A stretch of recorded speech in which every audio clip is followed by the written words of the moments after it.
Pada kesempatan ini, kita akan membahas suatu kelainan tulang belakang yang disebut skoliosis. Apakah yang dimaksud dengan skoliosis itu? Skoliosis adalah suatu kelainan tulang belakang di mana tulang belakang tidak tumbuh lurus, melainkan tumbuh bengkok menjadi ke kiri ataupun ke kanan. Kelainan ini biasanya dimulai pada masa remaja, yaitu di mana masa pertumbuhan masih terjadi dan lebih sering mengenai wanita dibanding pria. Ada beberapa jenis skoliosis. Yang paling sering dijumpai adalah jenis skoliosis yang disebut dengan skoliosis idiopatik, yaitu skoliosis yang penyebabnya tidak diketahui. Skoliosis yang lain adalah skoliosis neuromuskuler, yaitu skoliosis yang disebabkan oleh adanya kelainan pada saraf dan otot. Jenis skoliosis lainnya adalah skoliosis kongenital, yaitu di mana skoliosis terjadi akibat adanya kelainan bawaan pada tulang belakang. Pada awalnya, penderita seringkali tidak mengerti bahwa dia menderita kelainan ini.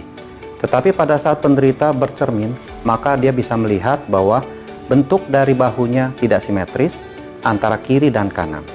Yang bisa diperhatikan juga adalah adanya ketidaksimetrisan dari tulang panggulnya, di mana salah satu sisi dari tulang panggul bisa lebih tinggi daripada sisi lainnya. Pada saat berbaring, penderita juga biasa merasakan bahwa salah satu tulang belikatnya lebih menonjol.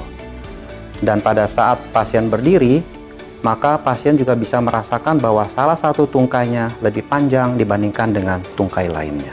Umumnya pasien tidak merasakan gejala, namun beberapa pasien mengalami nyeri di punggung dan kadang-kadang mengalami sesak nafas. Bila terdapat tanda-tanda demikian, maka sebaiknya diperiksakan ke dokter.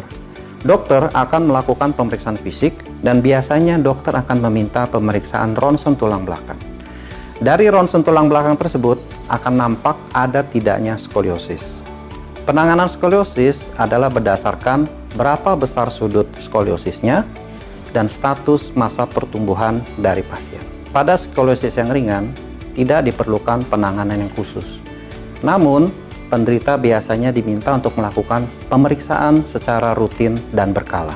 Pada skoliosis dengan sudut yang lebih besar, maka disarankan untuk menggunakan brace skoliosis, terutama bila penderita masih dalam masa pertumbuhan. Brace skoliosis dimaksudkan untuk menahan laju pertumbuhan dari sudut skoliosisnya itu sendiri. Pada skoliosis yang berat, di mana telah terjadi perubahan bentuk tubuh yang nyata, atau apabila terjadi gangguan pada saraf, maka dapat dilakukan tindakan operasi untuk mengkoreksi kelainan tulang belakang tersebut. Sekian pembahasan kali ini mengenai skoliosis.